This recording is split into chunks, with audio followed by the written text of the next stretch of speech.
I fly a lot for work. Airports, hotels, and boardrooms are some recurrent places in my life. But now, I'm a little terrified of traveling to new places because something happened during my last flight. I'm a 29-year-old marketing consultant. Last week, I was just wrapping up a brutal 4-day trip in Dallas. Meetings from morning till night. I was totally worn out by the time I got on the red-eye flight back to Seattle. My only goal was to get on the plane, plug in my headphones, and fall asleep. I was in seat 14D, which was by the aisle. The woman in the middle spot, 14C, was already there when I got there. She was pretty, but her eyes were very big, and they looked creepy along with her pale skin. She had her hair neatly pulled back in a bun, but her smile appeared too fixed, as if she were overly aware of her surroundings. When she saw me, she smiled big and said, "You look tired." I politely nodded and laughed. "Yeah, it's been a long week." She tilted her head to the side and replied, "You look like someone who has many dreams, but doesn't tell anyone." I took a moment to think about whether I had heard her correctly. Okay? She laughed lightly and patted the armrest between us. Sorry. I read people. Habit. That was just the start. For the first 30 minutes of the flight, she kept trying to make conversations. Asked where I was from, what I did, if I believed in fate. Normal questions on the surface, but the way she asked them made me uncomfortable. She would tilt her head and repeat my words back to me, verbatim. She copied how I adjusted my sleeves and how I crossed my legs. Every little movement I made, she mirrored it seconds later. At one point, I said, "I'm probably gonna try and get some sleep soon." She replied, "Sleep is a funny thing. You never know who's watching you while you're out." That was enough for me. I put my headphones on and leaned back as if I were going to sleep. It was quiet for the rest of the trip. At least, that's how I felt after closing my eyes. I was damn sure that the crazy woman probably watching me, but I didn't open my eyes to find out. We landed about 1 a.m. As expected, the airport was roughly half dead. People were sleepy as they picked up their bags and walked out the door. Once I got up and grabbed my carry-on from the overhead bin, I noticed something odd. The woman who was behind me was walking out of the airport. She hadn't brought anything. She had no purse or luggage. I quickly crossed the terminal to get to the airport hotel, thinking it would be best if we don't cross path again. There's no way I wanted to face her after how she behaved in the flight. As I got to the glass entrance of the hotel, I glanced behind me, just out of instinct. And there she was, standing outside like a statue. Her eyes were fixated on me and she hardly blinked. She didn't wave or smile, just watched. I told myself it was probably a coincidence. Maybe she was waiting for someone. Maybe she lived nearby and didn't need luggage. My brain tried hard to rationalize it. I checked in, received my key, and went up to my room, room 508, 5th floor. Once I got in, I felt better. I freshened up and went straight to bed. I'm not sure how long I was out before I woke up to this painful feeling. There was huge pressure on my chest. It was as if someone put a boulder on me and my lungs were crushing with its weight. I opened my eyes, gasping for air, and immediately screamed.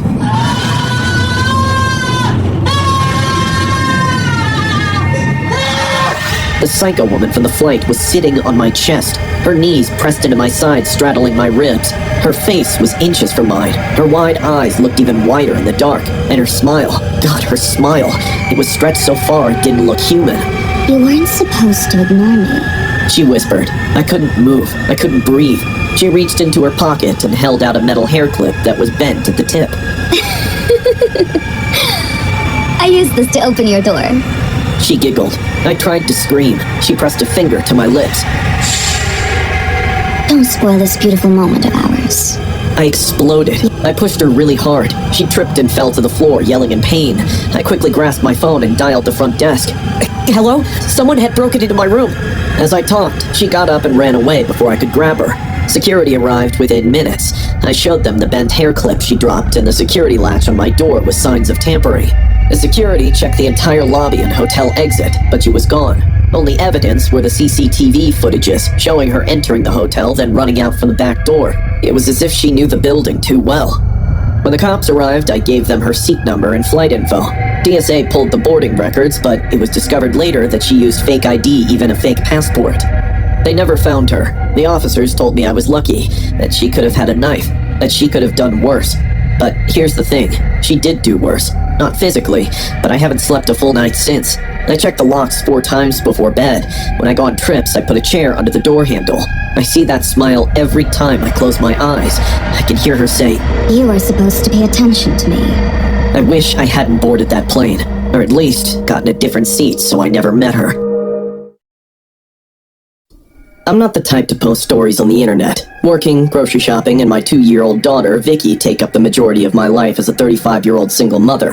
However, I've been thinking about something that happened at the airport last week ever since. It was scary, real-life horror, and I think people should know about it. We were flying from India to Australia to visit my parents. It was a long trip, and I chose a morning flight since Vicky usually naps around that time. The airport was packed. It's the busiest I'd ever seen it. I was navigating the crowd with her stroller while holding onto our passports and flight passes, scanning the gate signals and hoping Vicky wouldn't have a meltdown. Fortunately, she was calm, holding her small plush rabbit and sucking on her dummy. I recall being relieved. Until I became aware of something that disturbed me. A woman wearing what appeared to be high-end clothing was seated near one of the waiting places. She had the appearance of someone who had stepped out of a fashion magazine, complete with pearls, gold earrings, and large sunglasses. She was also looking at Vicky. It seemed as though she was trying to memorize her face. I dismissed it, thinking she found Vicky adorable. Her large eyes and wavy hair draw attention, so people stare a lot. However, I felt watched even after we moved to a different area. In any case, perhaps as a result of the heat and stress, I was beginning to feel a little ill. I made the hasty decision to use the restroom prior to boarding. I parked Vicky right outside the women's washroom, facing the wall, stroller locked, just for a minute.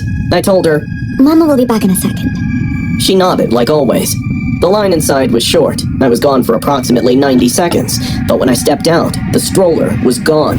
For a second, I froze. You don't process something like that instantly. I looked left, right, and then ran out screaming. My baby! Where's my baby? That's when I saw her. It was the same woman I'd seen earlier. She was walking fast toward another terminal, pushing my daughter's stroller. I ran after her and screamed. Stop! That's my child! What are you doing? She turned around, calm as anything, and said, Excuse me? No, this is my daughter. You must be mistaken. My blood ran cold. Vicky was crying, reaching out for me. I tried grabbing the stroller, but she held on tight and shouted, Don't touch my child! Security showed up in seconds. I thought they'd help me. I was frantic, pointing at Vicky, trying to explain.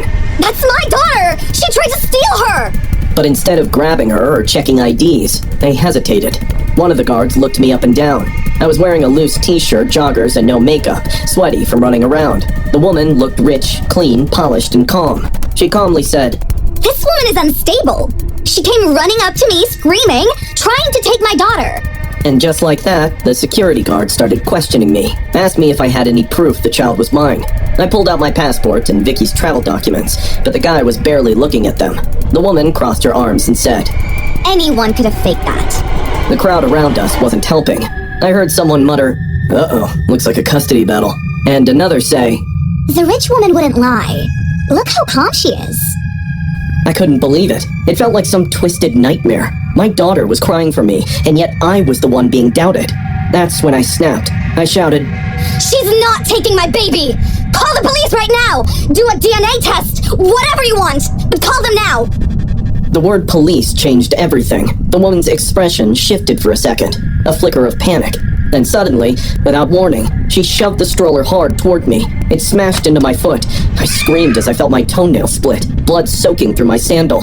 She began to run. The guards chased her, but she was fast. She disappeared into the crowd within seconds. The police arrived a few minutes later. I showed them everything. My passport, Vicky's birth certificate, photos, and flight tickets.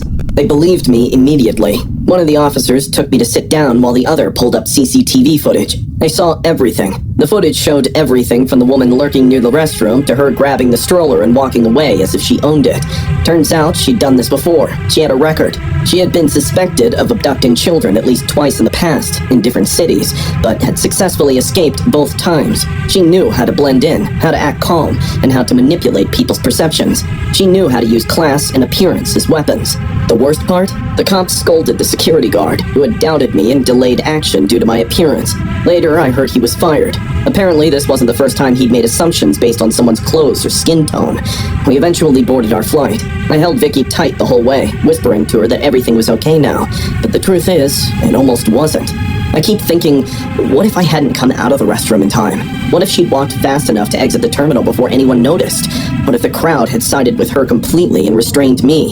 It's terrifying how quick people judge.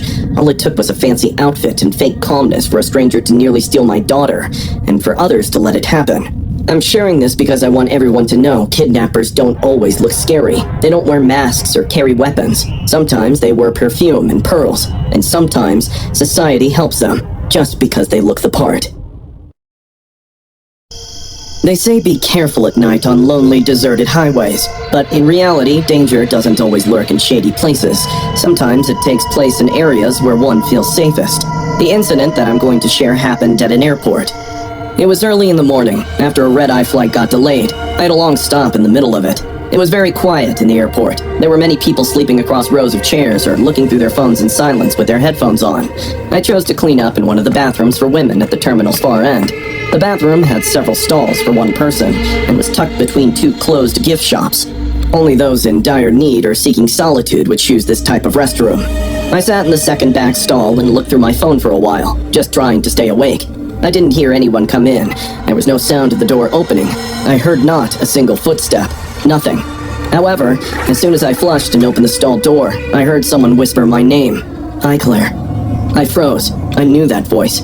My stomach dropped. He was standing by the sinks. Ryan, my ex. I hadn't seen him in over a year. I hadn't seen him since I left Texas and changed my phone number. The last time I saw him was when I lodged a police report following the threats. I relocated to a different state solely to escape his presence. He was wearing a tan coat, the same one he always wore when he wanted to look harmless. His eyes were sunken. In his left hand, he held a small bouquet of gas station roses. His right hand was shaking slightly. "You never gave me a chance to explain," he said in a calm, soft voice, like nothing ever happened. I didn't say a word. I just stepped toward the door. He moved faster than I expected. In seconds, he blocked the exit. "Don't make this harder than it has to be, Claire." His voice was still low, but the tone had changed, sharper now, like a warning. I said, grinding my teeth. Get out of my way. Right now. I tried to shove past him. He shoved me back, not hard, but hard enough. The flowers dropped to the floor. I yelled. Help! Someone help me! That's when everything spiraled. He panicked. He reached into his coat pocket and pulled out a box cutter. At that moment, my first thought was that he was going to kill me, but he didn't come toward me. Instead, he slashed his forearm. The blade sliced clean, and blood poured instantly. I stood there in shock, frozen. I couldn't believe how far he was going just to prove his point. He looked at me with wild, watery eyes and said, "You won't forget me now." Before I could do something, he stepped forward, grabbed my wrist, and smeared his blood all over my face. He even splattered the blood on my hands, screaming, "Look what you made me do! This is all because of you!" The sticky, warm feeling followed by a metallic smell made me nauseous. I tried to pull away, but he held on tight. "You'll remember me," he kept repeating. "You'll always remember me." I fought like hell. I kicked him in the knee, shoved him hard, and ran back toward the stalls. He didn't chase me. He just stood there, laughing through tears, blood dripping from his arm and down his coat. I was screaming for help. The airport security burst in about 30 seconds later. I'd like to think someone had heard me scream. Or maybe one of the cameras outside picked up that something was wrong. Either way, I thank God they came when they did. 3 of them tackled him to the floor. The box cutter skidded across the tiles. He didn't fight back, just kept repeating, "She knows now. She knows now. She won't forget me." They called the cops and the paramedics. He was cuffed and pulled out on a stretcher. He constantly smiled at me. I could hardly speak when the police came to interrogate me. They had to hold the paper still for me to sign because my hands were shaking so badly.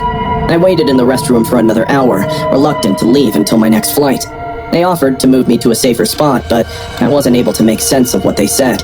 It was all too much for me to digest. The trauma of standing helplessly while my psycho ex continued doing horrible things became my forever nightmare. I scrubbed my face for 10 minutes and could still smell the blood. I couldn't get it out of my nose. I couldn't stop seeing his face. I couldn't forget his huge grin, his burning evil eyes, and the way he kept repeating that I would never forget him. He was right, though. I had spent a year rebuilding my life. I thought I was safe for a year. I moved, changed my number, and locked everything down on social media. But somehow, he still found me. Somehow he knew I'd be in that terminal, at that gate, at that bathroom. And that's what haunts me the most. How did he know? Police later said they found screen grabs of my online flight confirmation in his apartment. He had been following me online, even under my new usernames. This continued even after I blocked every account that I could think of. For months, he had been tracking me like a hound from hell. I don't feel safe now, even though he's in jail on charges of attack and stalking. I check behind every door whenever I enter a public bathroom. I no longer fly by myself. I always have pepper spray with me, even when I'm just going to my car. I don't know when I'll be free from this trauma. I don't know if I'll ever be comfortable spending alone time in public places.